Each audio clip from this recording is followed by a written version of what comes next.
I finally got the chance to see Hidden Figures. Shout out to T-Mobile Tuesday for making that possible by giving me a free Fandango movie ticket. Which, if you're a T-Mobile customer, you get free stuff every week. I suggest you download it.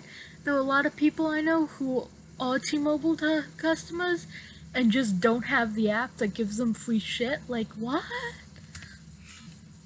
But I digress. I saw Hidden Figures, and I am so glad I did. I was so excited for this movie, and I think it was wonderful. Of course, I'm pretty biased because the main character is a dark-skinned girl named Catherine who's super smart and like, hello, this movie is made for me. I'm so funny. But anyway, if you haven't seen the movie, I suggest you do. And I suggest you stop watching the movie because, spoiler alert, I'm gonna spoil everything in the movie during this review. The plot is beautifully written. The movie, it had 3 interconnecting storylines based on our 3 lead actresses, which all coalesced into the first man who orbited the first American who orbited the Earth. You get Catherine's storyline as the human computer who had to prove herself to her white male colleagues over and over, which was amazingly done, and I'll get into that more later. You get Mary's storyline. Mary's storyline is fascinating too. She is the first female engineer. Well, she's the first African American female engineer, and she had to go through a lot because, as she says in the movie, as soon as you think you're there, they raise the bar. Which really sucks, but I appreciated it so much because that's so true to life.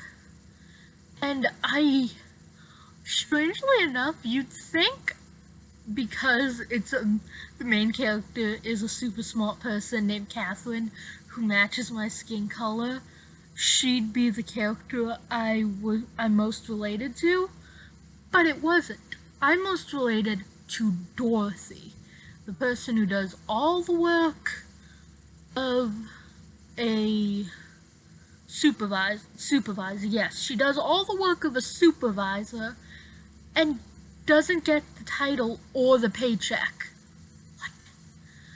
And then she learns about the IBM, which would put her and all of her staff out of business, so she does what it takes to learn about the IBM, learn programming. She had to teach herself how to program. And then she went and turned around and taught her entire staff how to program so none of them would lose their jobs to the machine, which is that's just awesome, and I relate to it because I'm a programmer, and no matter how much work I do, I don't get any respect. I really like how they did the romantic relationships in this movie too. Mary's husband is unsupportive of her being an engineer, not because he thinks she can't do it or there's something wrong with her, but because he truly believes people aren't just gonna let her. You're gonna have to fight for it, and it's not gonna be easy. You can't just smoothly transition into being the first woman engineer. And at the end, when he realizes that, yes, she can do that, she petitioned the courts so she could take the classes that it was a requirement to becoming an engineer.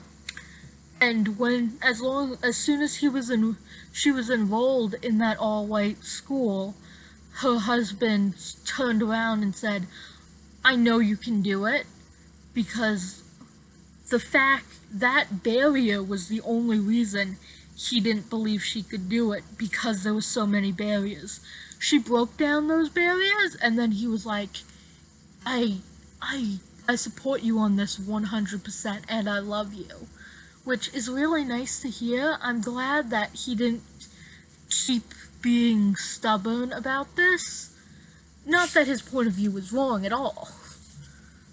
I really love Catherine's husband as a character. One, because he played one of my favorite characters he was played by the actor who played one of my favorite characters from Luke Cage, so I already liked him. And then he's such a fun character too. He makes a big faux pas when he first meets her, but he apologizes to her and says, "I'm sorry, what I did was wrong, and I just want your forgiveness." And then they go out, and their relationship is well paced over time, and he likes her kids. It's not one of those terrible movies that you would see where it's "I love you, but I'm gonna ruin your kids' lives because I hate them." No, it's marrying you means that I'm marrying your kids too, and I love your kids. Which is a really nice thing to hear, because that's like never happens. What else? I really love how the white character that had a role above Dorothy, who truly believes that she isn't racist. She even has that conversation with Dorothy. "I know you think I'm against you guys, but I'm really not." And then Dorothy replies what is 100% true, which is, "I believe you don't think you are." Which is really true. A lot of people, there are different kinds of racism. There is the outstated, black people are bad, I hate them, racist of the KKK. And then there's the more well-meaning racism where you don't think you're racist, but deep down you just are, because you think of them as inherently lower, because that's the way you've been conditioned to think of them. And I really like how they dealt with that by saying, "No, you might not think you're racist, but you are, and you're being just as unhelpful as everyone else." I loved Jim Parsons. I just love Jim Parsons and his character, it's basically Shelton Cooper, but with more actual ability to have human interactions, but he still has that superiority complex, which I really appreciated, because it made a clear foil for Catherine to have to fight against throughout the whole movie. And I really liked how he kept telling her, "No, take your name off this document. It's my document. You are just the mathematics person." And then at the end, it's like, "No, put your name on it. You're just as qualified as I am," which is a beautiful way to do it. I really like how towards the end they were like, "Well, the IBM machine is up, meaning they can do calculations faster than even you can, Catherine." And then Catherine understood, which is something I really like. I really like throughout the movie how Catherine is like, "No, this is what I have to do to get what I want done, and I will do it." And she went through all the effort it took to do what she needed to do. I I just love this whole movie. It's great.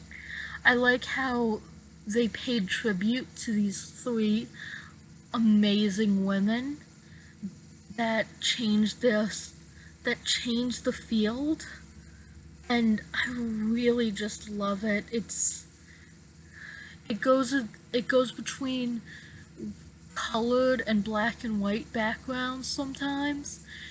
It starts with young Catherine, and they make all those memories blurry and fuzzy as if they were memories and not just the beginning of the movie, and then you get a cut into the future.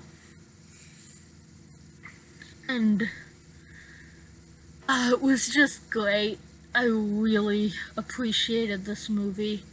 I wish more movies were like this one. It it was just great. If you have a chance to see it, well, I'm assuming you did see it if you're watching this video, but if you haven't and you just watched the video to watch it, please watch this movie in theaters because that would support the movie more. But anyway, it's a great movie.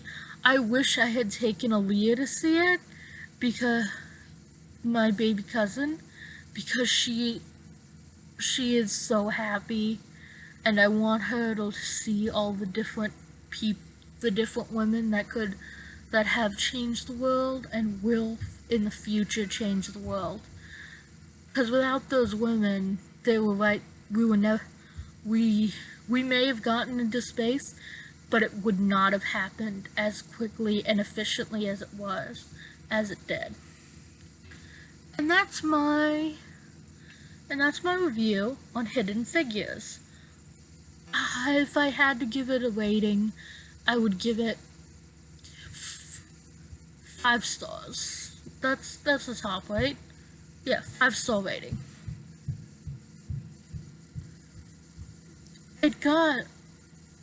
I can't really think about anything negative about the movie. I guess you could say it brought up race too much, but like, that's the entire point, and it's accurate to the decade. It would be like complaining about how there's too much sexism in that whole Peggy Carter show. That's just accurate to how it was at the time. Anyway, thank you for watching. Like and subscribe if you want. And comment. I would love to know what you thought about this movie. Thanks. See you next time.